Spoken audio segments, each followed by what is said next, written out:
라이프 미션 온라인 교회에 오신 것을 환영합니다. 오늘도 여러분들과 같이 주일 말씀을 나누도록 하겠습니다. 오늘 나눌 말씀은 고린도전서 15장 9절부터 11절 있는 말씀입니다. 제가 봉독합니다. 나는 사도 중에 가장 작은 자라. 나는 하나님의 교회를 박해하였으므로 사도라 칭함 받기를 감당하지 못할 자니라.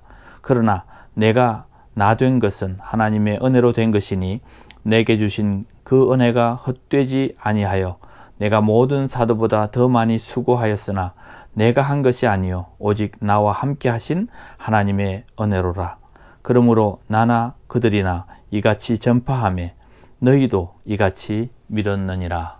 아멘. 오늘 말씀을 나누기 전에 먼저 여러분들에게 감사의 인사를 드리고 싶습니다. 이 코로나 때에 참 어려운데 여러분들께서 물질로, 기도로, 그리고 또 작은 선물들로 격려해 주시고 또 저에게 여러분들의 사랑을 전해 주셔서 감사합니다. 알게 모르게 여러분들이 저에게 격려해 주셔서 제가 힘을 얻고 있습니다. 감사합니다.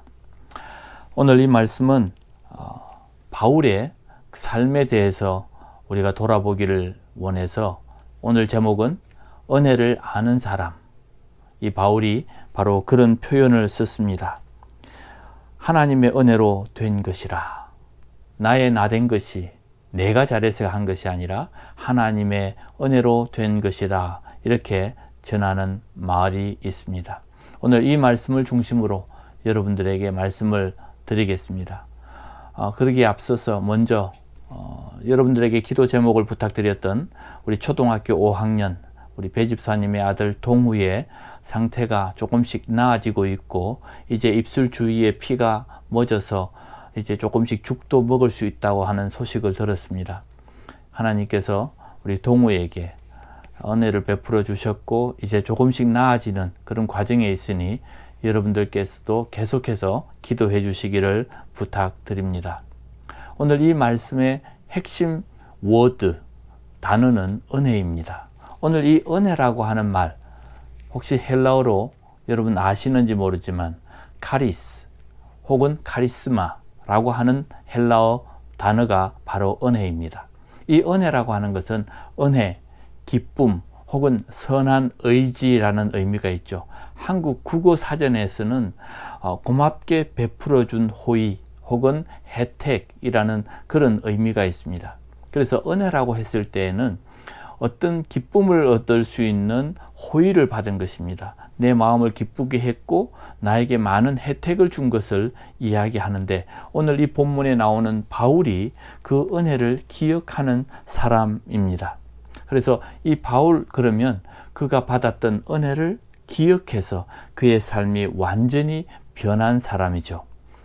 바울은 이런 표현들 하나하나가 품격이 있고 또 그 내용에 정말 내공이라는 것이 있었습니다. 이 땅에서 이런 모델을 찾아보기 참 어렵습니다.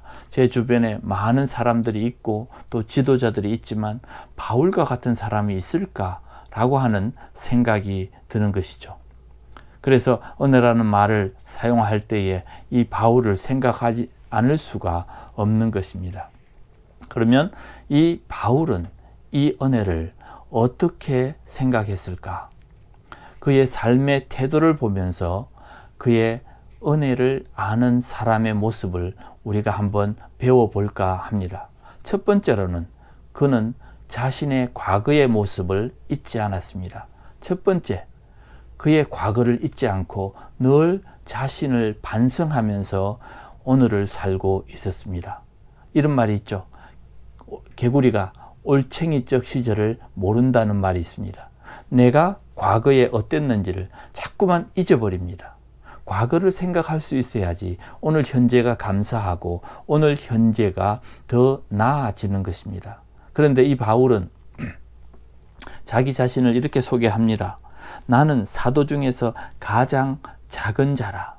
그리고 나는 하나님의 교회를 박해하였다라고 말합니다. 그리고 나는 사도라는 이름을 칭하는 것조차도 감당할 수 없다. 이건 단순히 겸손함이 아닙니다. 그가 자신의 삶을 돌아보면서 늘 반성하고 사는 것입니다. 그래서 이 바울은 자신의 과거의 모습을 잊지 않고 늘 생각하면서 과거를 지금 현재에 비교하면서 하나님 앞에 그 은혜를 되새기고 감사하면서 살아간 사람입니다. 그래서 은혜를 안다라고 말하는 사람은 그 사람의 삶을 보면 됩니다. 늘 과거와 비교하면서 오늘을 겸손히 살아갈 수 있고 오늘도 감사하며 살아갈 수 있고 그래서 그의 진심의 태도가 오늘 삶에 나타나는 것입니다. 그래서 이 과거를 반성하는 삶, 이것이 바로 은혜를 아는 사람입니다. 고린도전서 15장 9절에 있는 말씀을 보면 분명히 이야기합니다. 나는 사도라는 칭함을 감당할 수 없다. 그는 지금 스스로 사도라고 말하고 또 오늘 이 15장 전체를 보면 예수님의 부활의 사건을 다루고 있습니다. 이 부활의 사건을 다루면서 마지막으로 내게 나타나 주셨다. 그러면서 하나님을 만난 사건을 자기가 생각하는 것이죠. 자신의 삶을 분명히 반성하고 충분히 되갚으려고 하는 그런 반성이 바로 은혜를 아는 사람입니다. 자기 때문에 죽은 사람도 있습니다. 자기 때문에 가족이 헤어지거나 또 혹은 감옥에 갇히거나 또 물질 그리고 인생의 손해를 본 사람들이 얼마나 많겠습니까? 얼마나 악하게 이곳저곳을 다니면서 헤쳤습니까? 그때 그 삶을 돌아보면서 뉘우치고 사는 것이죠. 이제는 그는 더 이상 다른 사람을 해치는 것이 아니라 다른 사람에게 생명을 주는 그 일을 하면서 자기를 스스로 낮추고 있습니다.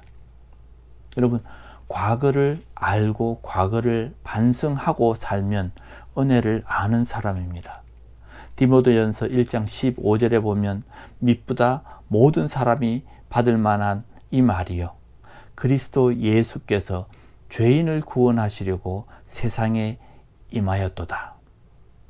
나는 죄인 중에 괴수니라. 이렇게 말합니다. 자기 자신을 과거에 비추어서 나는 죄인 중에서도 가장 나쁜 괴수였다라고 이야기합니다. 그래서 내가 국류를 입은 까닭은 그리스도 예수께서 내게 먼저 오래 참음을 보이셔서 후에 주를 믿어 영생을 얻는 자들에게 본이 되게 하려 함이라. 나 같은 사람도 생명을 주시면 이렇게 변할 수 있다는 것을 보여주신 것이다 라고 1장 16절에 말씀하고 있습니다. 그래서 자기 자신을 반성하고 자신의 삶이 이렇게 변한 것을 보여주는 그런 모델이었기 때문에 그는 은혜를 아는 사람이었습니다. 우리가 과거에 어떠했는지, 어떤 죄에 있었고 어떤 삶을 살았는지를 늘 비교하면서 오늘을 감사하고 오늘을 생각할 줄 아는 사람, 그 사람이 은혜를 아는 사람입니다. 그리고 그는 새 생명의 소중함을 알기에 그는 계속해서 생명을 전하는 사람이 되었습니다. 제가 어느 드라마를 보면서 여러분에게 말씀드렸죠. 슬기로운 의사 생활을 제가 즐겨보고 있는데 그 내용에 보면 이런 드라마의 내용이 있었습니다.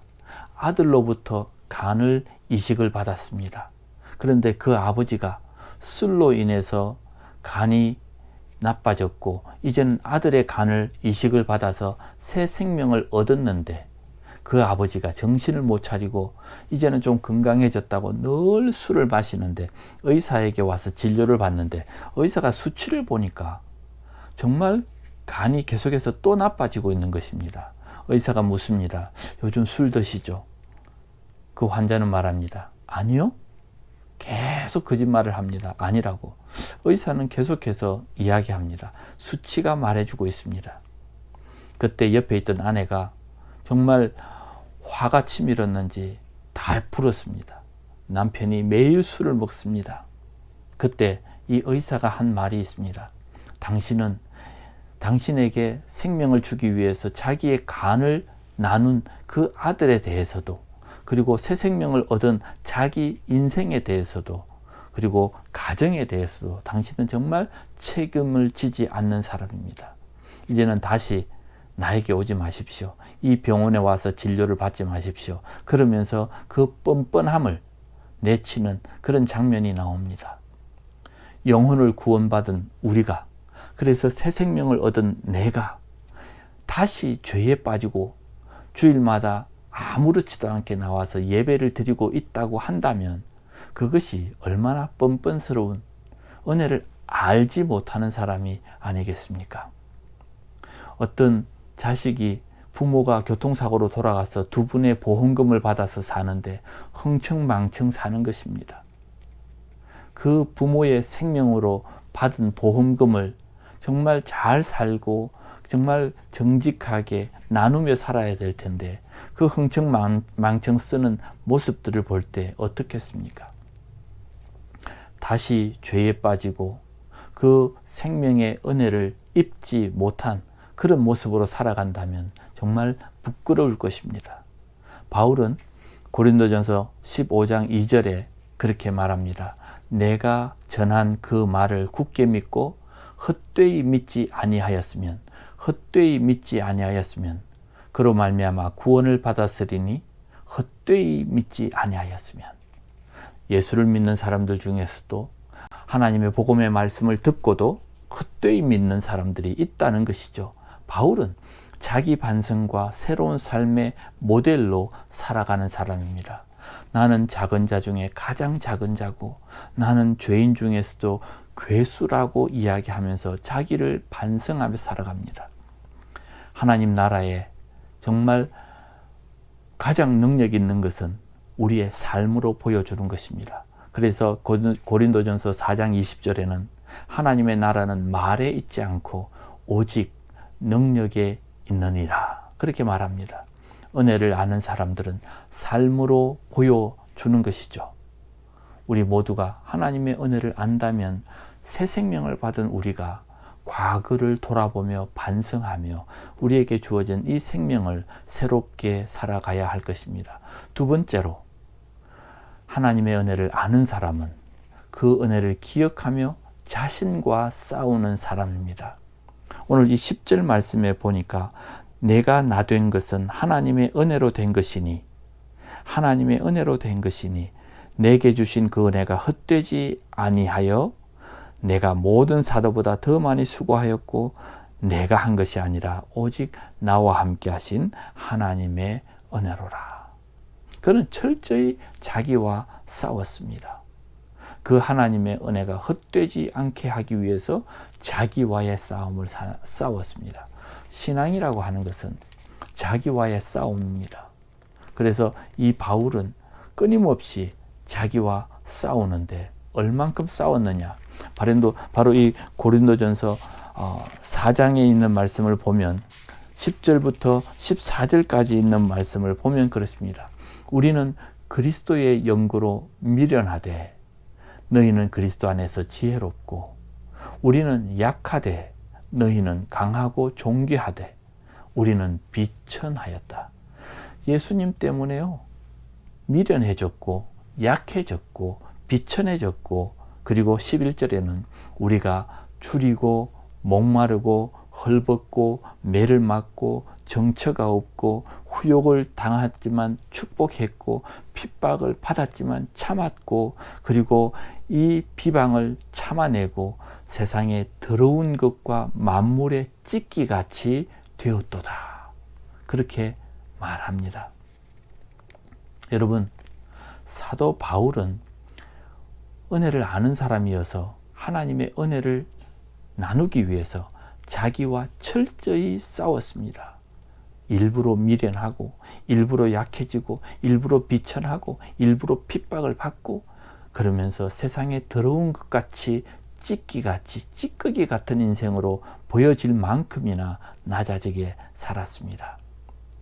왜냐하면 그는 하나님의 은혜를 알기에 자기의 삶을 통해서 다른 사람을 살려내기 위해서 살았기 때문에 자기를 철저히 낮추었습니다. 바로 그래서 세 번째로 이 바울이 보여준 은혜를 아는 사람의 삶은 분명한 목적을 위해서 모든 것을 내려놓은 사람이죠. 그래서 그는 복음을 실천한 사람입니다. 복음을 나눈 사람입니다. 고린도전서 9장 16절에 보니까 내가 복음을 전할지라도 자랑할 것이 없음은 내가 부득불할 일임이라. 만일 복음을 전하지 아니하면 내게 화가 있을 것이다. 그리고 17절에 보니까요. 9장 17절입니다. 내가 임의로 이것을 행하는 것이 아니라 나는 상을 얻으려니와 하늘나라의 상을 받고 또 하나 나는 이 사명을 받았노라. 나는 이 사명을 받았노라. 다른 성경에는 직분이라고 되어 있습니다. 근데 이 성경에는 나는 사명을 받았다라고 말합니다. 그래서 그는 18절에 내게 있는 권리를 다 쓰지 않았고 그리고 내게 있는 모든 것들을 다 내려놓았다라고 그는 고백합니다. 복음의 확산, 복음의 생명을 전하기 위해서 그는 한 가지 목표로 살아갔습니다. 사랑하는 성도 여러분, 은혜를 아는 사람은 하나님 앞에서 자기를 반성하고 또한 자기와 싸우고 또 복음을 위해서 모든 것들을 내려놓고 한 가지 목표를 향해서 살아갔습니다. 고린도전서 15장 19절에 있는 말씀을 제가 읽어보겠습니다. 만일 그리스도 안에서 우리의 바라는 것이 다만 이생뿐이면 모든 사람 가운데 우리가 더욱 불쌍한 자라. 내가 그리스도 안에 살면서 이 땅에 있는 것만 바라고 있으면 이 세상에서 가장 불쌍한 사람이라고 이 바울은 이야기합니다. 세상에서 가장 불쌍한 사람, 이 땅에서 누릴 것을 다 누리겠다고 내가 하고 싶은 것 다 하며 사는 사람이 가장 불쌍한 사람이라고 이야기합니다. 다시 말하면 하나님의 은혜를 아는 사람은 그렇게 살면 안 된다. 하늘나라의 상을 쌓고 하늘나라에 가기 전에 내가 많은 생명을 구원하는 그런 삶을 살아야 된다는 것입니다. 바울은 은혜를 아는 사람이었습니다. 딱 한 가지 목표, 하나님의 은혜로 생명을 얻었기에 나는 끊임없이 생명을 구원하기 위해서 산다라고 말하고 있습니다. 사랑하는 성도 여러분, 내가 번 돈, 내가 가지고 있는 젊음, 내가 가지고 있는 재능, 내가 앉아있는 그 권력과 권위, 그리고 내가 지금 가지고 있는 건강, 이 모든 것을 내 것이라고 생각하지 마십시오. 건강할 때 좀 더 놀자, 내가 가졌을 때 내 마음대로 쓰자. 하나님께서 기억하십니다. 하나님께서는 내게 주신 건강, 내게 주신 권위, 내게 주신 물질, 내게 주신 모든 자녀들, 내게 주신 모든 자원들 하나님의 나라에 사용하기를 원하신다는 것을 분명히 아시기를 바랍니다. 마지막으로 은혜를 아는 사람은 생각과 자세와 그의 삶의 열매가 다르다는 것입니다. 그래서 고린도전서 15장 31절에 있는 말씀을 제가 읽어 드리겠습니다. 형제들아, 내가 우리 주 예수 그리스도 안에서 나는 정말 매일 날마다 죽노라 라고 말합니다. 그는 은혜를 알기에 마지막 날처럼 매일매일을 사는 것입니다. 나는 날마다 죽노라. 자기와 싸우고 과거를 생각하며 미래를 생각하며 하나님 앞에서 하나님의 은혜를 중히 여기며 살아가는 그런 삶을 살았습니다. 오늘도 이 땅에 살아가는 여러분, 생명이 있는 한 하나님의 은혜를 잊지 마십시오. 내가 가지고 있는 모든 자원들 하나님의 은혜로 받았습니다. 그리고 그 자원이 다하는 날까지 하나님의 나라에 헌신하고 그 생명을 구하기 위해서 최선을 다하는 저와 여러분이 되시기를 바랍니다. 같이 기도하겠습니다. 하나님 아버지 감사합니다. 하나님의 은혜를 알기에 그의 과거를 반성하고 매일매일 자신을 쳐서 복종시키고 내 안에 있는 소욕과 싸우며 그는 한없이 낮아졌습니다. 또한 그는 한 가지 목적과 목표를 향해서 달려갔습니다. 우리 그리스도인의 삶이 오늘날 너무나도 풍성해졌고 너무나도 방대해졌습니다. 하나님, 하늘을 바라보는 저희들의 삶이 되어지게 하시고 더 초점을 맞추어 살아갈 수 있는 그리스도인들이 되게 하여 주시옵소서. 오늘도 우리 라이프 미션 온라인 교회를 축복하시고 더 많은 사람들이 말씀을 통해 은혜를 받고 하나의 선교 공동체로 모여질 수 있도록 축복하옵소서. 그리고 이 사역을 위해서 헌금하고 또한 기억하고 헌신하는 많은 분들에게 하나님께서 축복하여 주시옵소서. 그들의 가정과 그들의 삶과 그들의 사업을 축복해 주시기를 예수님의 이름으로 기도하오며, 이제는 우리 주 예수 그리스도의 은혜와 하나님 아버지의 사랑하심과 성령님의 인도하심이 자신의 은혜를 잘 헤아리고 하나님의 나라에 들어가는 그날까지 정말 하나님 앞에 감사하며 삶의 목적과 목표를 따라 초점을 맞추어 살아가기를 원하는 머리 숙인 모든 성도들 위해와 지금도 계속해서 힘들게 살아가고 있는 우리 선교지의 선교사님들 위해 이제로부터 영원토록 함께 계실지어다. 아멘.